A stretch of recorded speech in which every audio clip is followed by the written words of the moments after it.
53वां अध्याय रुक्मणी हरण।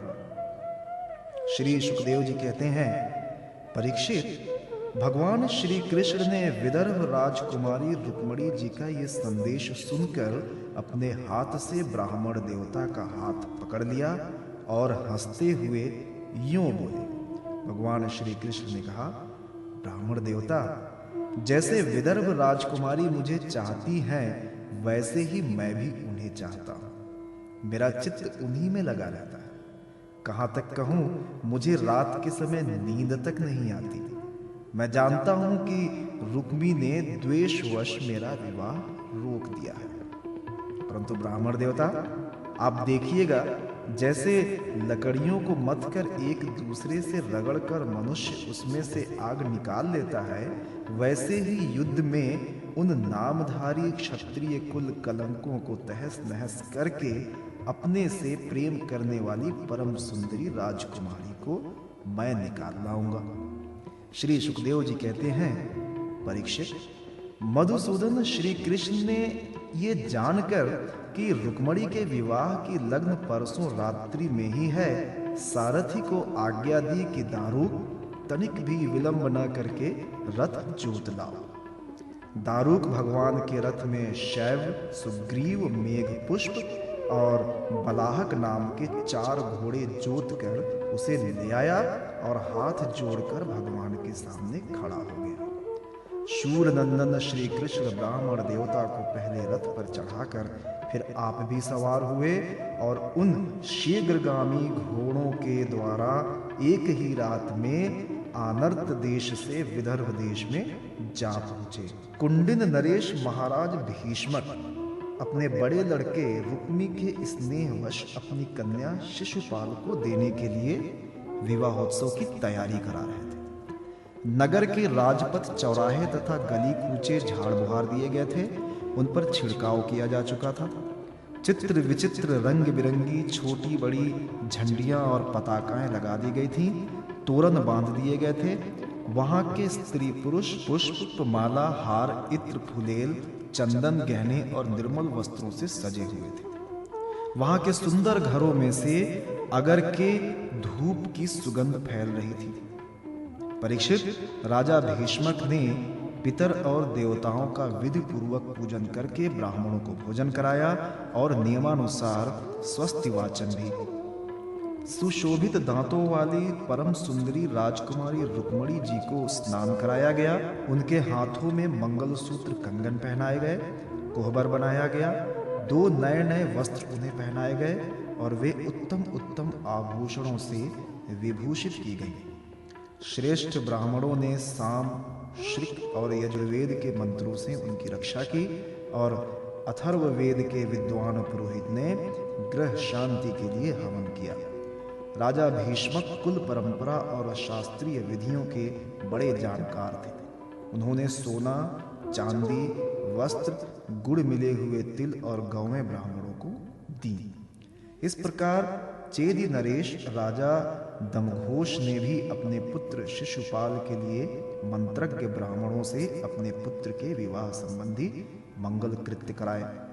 इसके बाद वे मद चुआते हुए हाथियों, सोने की मालाओं से सजाए हुए रथों, पैदलों तथा घुड़सवारियों की चतुरंगिणी सेना साथ लेकर कुंडिनपुर जा पहुंचे। विदर्भ राजा भीष्मक ने आगे आकर उनका स्वागत सत्कार और प्रथा के अनुसार अर्चन पूजन किया। इसके बाद उन लोगों को पहले से ही निश्चित किए हुए जनवासों में आनंद पूर्वक ठहरा दिया। उस बारात में शाल, जरासंध, दंत्रवक्त्र, विदूरक और पौंड्रक आदि शिशुपाल के सहस्त्रों मित्र नरपति आए थे। वे सब राजा श्री कृष्ण और बलराम जी के विरोधी थे और राजकुमारी रुक्मणी शिशुपाल को ही मिले इस विचार से आए थे। उन्होंने अपने अपने मन में ये पहले ही निश्चय कर रखा था कि यदि श्री कृष्ण बलराम आदि यदुवंशियों के साथ आकर कन्या को हरने की चेष्टा करेगा तो हम सब मिलकर उससे लड़ेंगे। यही कारण था कि उन राजाओं ने अपनी अपनी पूरी सेना और रथ, घोड़े, हाथी आदि भी अपने साथ ले लिए थे। विपक्षी राजाओं की इस तैयारी का पता भगवान बलराम जी को लग गया, और जब उन्होंने ये सुना कि भैया श्री कृष्ण अकेले ही राजकुमारी का हरण करने के लिए चले गए हैं, तब उन्हें वहां लड़ाई झगड़े की बड़ी आशंका हुई। यद्यपि वे श्री कृष्ण का बल विक्रम जानते थे, फिर भी भ्रात स्नेह से उनका हृदय भर आया। वे तुरंत ही हाथी, घोड़े, रथ और पैदलों की बड़ी भारी चतुरंगिणी सेना साथ लेकर कुंडिनपुर के लिए चल पड़े। इधर परम सुंदरी रुक्मणी जी भगवान श्री कृष्ण के शुभागमन की प्रतीक्षा कर रही थी। उन्होंने देखा श्री कृष्ण की तो कौन कहे, अभी ब्राह्मण देवता भी वापस नहीं लौटे हैं। तो वे बड़ी चिंता में पड़ गईं, सोचने लगी, अहो, अब मुझ अभागिन के विवाह में केवल एक रात की देरी है, परंतु मेरे जीवन सर्वस्व कमल नयन भगवान अब भी नहीं पधारे। इसका क्या कारण हो सकता है? कुछ निश्चय नहीं मालूम पड़ता। यही नहीं, मेरे संदेश ले जाने वाले ब्राह्मण देवता भी तो अभी तक नहीं लौटे। इसमें संदेह नहीं कि भगवान श्री कृष्ण का स्वरूप परम शुद्ध है और विशुद्ध पुरुष ही उनसे प्रेम कर सकते हैं। उन्होंने मुझ में कुछ न कुछ बुराई देखी होगी, तभी तो मेरा हाथ पकड़ने के लिए, मुझे स्वीकार करने के लिए उद्धत होकर वे यहाँ नहीं पधार रही हैं। ठीक है, मेरे भाग्य ही मंद है। विधाता और भगवान शंकर भी मेरे अनुकूल नहीं जान पड़ते। ये भी संभव है कि रुद्र पत्नी गिरिराज कुमारी सती पार्वती जी मुझसे अप्रसन्न हो। परीक्षित, रुक्मणी जी इसी उधेड़ बुन में पड़ी हुई थी। उनका संपूर्ण मन और उनके सारे मनोभाव भक्त मन चोर भगवान ने चुरा लिए थे। उन्होंने उन्हीं को सोचते सोचते अभी समय है ऐसा समझकर अपने आंसू भरे नेत्र बंद कर लिए। परीक्षित, इस प्रकार रुक्मणी जी भगवान श्री कृष्ण के शुभागमन की प्रतीक्षा कर रही थीं। उसी समय उनकी बाईं जांघ, भुजा और नेत्र फड़कने लगे, जो प्रियतम के आगमन का प्रिय संवाद सूचित कर रहे थे। इतने में ही भगवान श्री कृष्ण के भेजे हुए वे ब्राह्मण देवता आ गए और उन्होंने अंतःपुर में राजकुमारी रुक्मणी को इस प्रकार देखा मानो कोई ध्यानमग्न देवी हो। सती रुक्मणी जी ने देखा ब्राह्मण देवता का मुख प्रफुल्लित है, उनके मन और चेहरे पर किसी प्रकार की घबराहट नहीं है। वे उन्हें देखकर लक्षणों से ही समझ गए कि भगवान श्री कृष्ण आ गए। फिर प्रसन्नता से खिलकर उन्होंने ब्राह्मण देवता से पूछा। तब ब्राह्मण देवता ने निवेदन किया कि भगवान श्री कृष्ण यहाँ पधार गए हैं और उनकी भूरी भूरी प्रशंसा की। यह भी बतलाया कि राजकुमारी जी आपको ले जाने की उन्होंने सत्य प्रतिज्ञा की है। भगवान के शुभागमन का समाचार सुनकर रुक्मणी जी का हृदय आनंदातिरेक से भर गया। उन्होंने इसके बदले में ब्राह्मण के लिए भगवान के अतिरिक्त और कुछ प्रिय नया देखकर उन्होंने केवल नमस्कार कर लिया, अर्थात जगत की समग्र लक्ष्मी ब्राह्मण देवता को सौंप दी। राजा भीष्मक ने सुना कि भगवान श्री कृष्ण और बलराम जी मेरी कन्या का विवाह देखने के लिए उत्सुकतावश यहाँ पधारे हैं। तब तुरही, भेदी आदि बाजे बजवाते हुए पूजा की सामग्री लेकर उन्होंने उनकी अगवानी की और मधुपर्क, निर्मल वस्त्र तथा उत्तम उत्तम भेंट देकर विधि पूर्वक उनकी पूजा की। भीष्मक जी बड़े बुद्धिमान थे। भगवान के प्रति उनकी बड़ी भक्ति थी। उन्होंने भगवान को सेना और साथियों के सहित समस्त सामग्रियों से युक्त निवास स्थान में ठहराया और उनका यथावत आतिथ्य सत्कार किया। विदर्भराज भीष्मक जी के यहाँ निमंत्रण में जितने राजा आए थे, उन्होंने उनके पराक्रम, अवस्था, बल और धन के अनुसार सारी इच्छित वस्तुएं देकर सबका खूब सत्कार किया। विदर्भ देश के नागरिकों ने जब सुना कि भगवान श्री कृष्ण यहाँ पधारे हैं, तब वे लोग भगवान के निवास स्थान पर आए और अपने नयनों की अंजलि में भर भर कर उनके वदनारविंद का मधुर मकरंद रस पान करने लगे। वे आपस में इस प्रकार बातचीत कर रहे थे, रुक्मणी इन्हीं की अर्धांगिनी होने के योग्य है और ये परम पवित्र मूर्ति श्याम सुंदर रुक्मणी के ही योग्य पति हैं। दूसरी कोई इनकी पत्नी होने के योग्य नहीं है। यदि हमने अपने पूर्व जन्म या इस जन्म में कुछ भी सत्कर्म किया हो तो त्रिलोक विधाता भगवान हम पर प्रसन्न हो और ऐसी कृपा करें कि श्याम सुंदर श्री कृष्ण ही विदर्भ राजकुमारी रुक्मिणी जी का पाणी ग्रहण करें।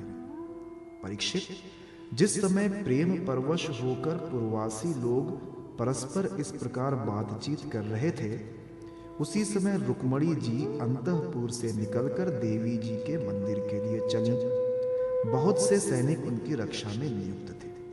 वे प्रेम मूर्ति श्री कृष्ण चंद्र के चरण कमलों का चिंतन करती हुई भगवती भवानी के पाद पल्लवों का दर्शन करने के लिए पैदल ही चली।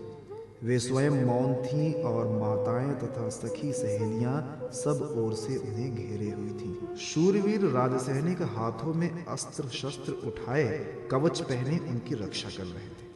उस समय मृदंग, शंख, ढोल, तुरही और भेरी आदि बाजे बज रहे थे। बहुत सी ब्राह्मण पत्नियां पुष्पमाला, चंदन आदि सुगंध द्रव्य और गहने कपड़ों से सज धज कर साथ साथ चल रही थीं और अनेकों प्रकार के उपहार तथा पूजन आदि की सामग्री लेकर सहस्त्रों श्रेष्ठ वारांगनाएं भी साथ थीं। गवैये गाते जाते थे, बाजे वाले बाजे बजाते चलते थे और सूत, मागध और वंदीजन दुल्हन के चारों ओर जय जयकार करते विरध बखानते जा रहे थे। देवी जी के मंदिर में पहुंचकर रुक्मिणी जी ने अपने कमल के सदृश सुकोमल हाथ पैर धोए, आचमन किया। इसके बाद बाहर भीतर से पवित्र एवं शांत भाव से युक्त होकर अंबिका देवी के मंदिर में प्रवेश किया। बहुत सी विधि विधान जानने वाले बड़ी बूढ़ी ब्राह्मणियां उनके साथ थीं। उन्होंने भगवान शंकर की अर्धांगिनी भवानी को और भगवान शंकर जी को भी रुक्मिणी से प्रणाम करवाया। रुक्मिणी जी ने भगवती से प्रार्थना की, अंबिका माता, आपकी गोद में बैठे हुए आपके प्रिय पुत्र गणेश जी को तथा आपको मैं बार बार नमस्कार करती हूँ। आप ऐसा आशीर्वाद दीजिए कि मेरी अभिलाषा पूर्ण हो। भगवान श्री कृष्ण ही मेरे पति हों।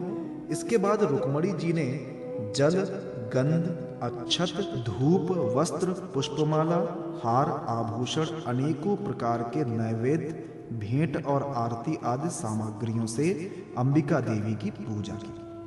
तदनंतर उक्त सामग्रियों से तथा नमक, पुआ, पान, कंठसूत्र, फल और ईख से सुहागिन ब्राह्मणियों की भी पूजा की। तब ब्राह्मणियों ने उन्हें प्रसाद देकर आशीर्वाद दिए और दुल्हन ने ब्राह्मणियों और माता अंबिका को नमस्कार करके प्रसाद ग्रहण किया। पूजा अर्चा की विधि समाप्त हो जाने पर उन्होंने मौन व्रत तोड़ दिया और रत्न जटित अंगूठी से जगमगाते हुए करकमल के द्वारा एक सहेली का हाथ पकड़कर वे गिरजा मंदिर से बाहर निकले। परीक्षित, रुक्मिणी जी भगवान की माया के समान ही बड़े बड़े धीर वीरों को भी मोहित कर लेने वाली थीं। उनका कटिभाग बहुत ही सुंदर और पतला था। मुखमंडल पर कुंडलों की शोभा जगमगा रही थी। वे किशोर और तरुण अवस्था की संधि में स्थित थी। नितंब पर जड़ाऊ करधनी शोभायमान हो रही थी। वक्ष स्थल कुछ उभरे हुए थे और उनकी दृष्टि लटकती हुई अलकों के कारण कुछ चंचल हो रही थी। उनके होठों पर मनोहर मुस्कान थी। उनके दांतों की पांत थी तो कुंदकली के समान परम उज्ज्वल, परंतु पके हुए कुंदरों के समान लाल लाल होठों के चमक से उस पर भी लालिमा आ गई थी। उनके पांवों के पायजेब चमक रहे थे और उनमें लगे हुए छोटे छोटे घुंघरू रुंझुन रुंझुन कर रहे थे। वे अपने सुकुमार चरण कमलों से पैदल ही राजहंस की गति से चल रही थी।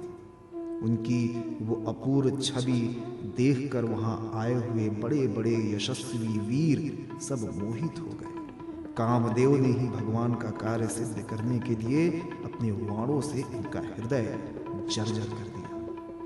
रुक्मिणी जी इस प्रकार इस उत्सव यात्रा के बहाने मंद मंद गति से चलकर भगवान श्री कृष्ण पर अपना राशि राशि सौंदर्य निछावर कर रही थी। उन्हें देखकर और उनकी खुली मुस्कान तथा लजीली चितवन पर अपना चित्त लुटाकर वे बड़े बड़े नरपति तथा वीर इतने मोहित और बेहोश हो गए कि उनके हाथों से अस्त्र शस्त्र छूट कर गिर पड़े और वे स्वयं भी रथ, हाथी तथा घोड़ों से धरती पर आ गिरे। इस प्रकार रुक्मणी जी भगवान श्री कृष्ण के शुभागमन की प्रतीक्षा करती हुई अपने कमल की कली के समान सुकुमार चरणों को बहुत ही धीरे धीरे आगे बढ़ा रही थी। उन्होंने बाएं हाथ की उंगलियों से मुख की ओर लटकती हुई अलकें हटाईं और वहां आए हुए नरपतियों की ओर लजीली चितवन से देखा। उसी समय उन्हें श्याम सुंदर भगवान श्री कृष्ण के दर्शन हुए। राजकुमारी रुक्मणी जी रथ पर चढ़ना ही चाहती थी कि भगवान श्री कृष्ण ने समस्त शत्रुओं के देखते देखते उनकी भीड़ में से रुक्मणी जी को उठा लिया। उन सैकड़ों राजाओं के सिर पर पांव रखकर उन्हें अपने उस रथ पर बैठा लिया जिसकी ध्वजा पर गरुड़ का चिन्ह लगा हुआ था। इसके बाद जैसे सिंह सियारों के बीच में से अपना भाग ले जाए, वैसे ही रुक्मणी जी को लेकर भगवान श्री कृष्ण बलराम जी आदि यदुवंशियों के साथ वहां से चल पड़े। उस समय जरासंध के वशवर्ती अभिमानी राजाओं ने अपना ये बड़ा भारी तिरस्कार और यश कीर्ति का नाश सहन न हुआ। वे सब के सब चिढ़कर कहने लगे, अहो हमें धिक्कार है। आज हम लोग धनुष धारण करके खड़े ही रहे और ये ग्वाले जैसे सिंह के भाग को हरिण ले जाए, उसी प्रकार हमारा सारा यश छीन ले गए।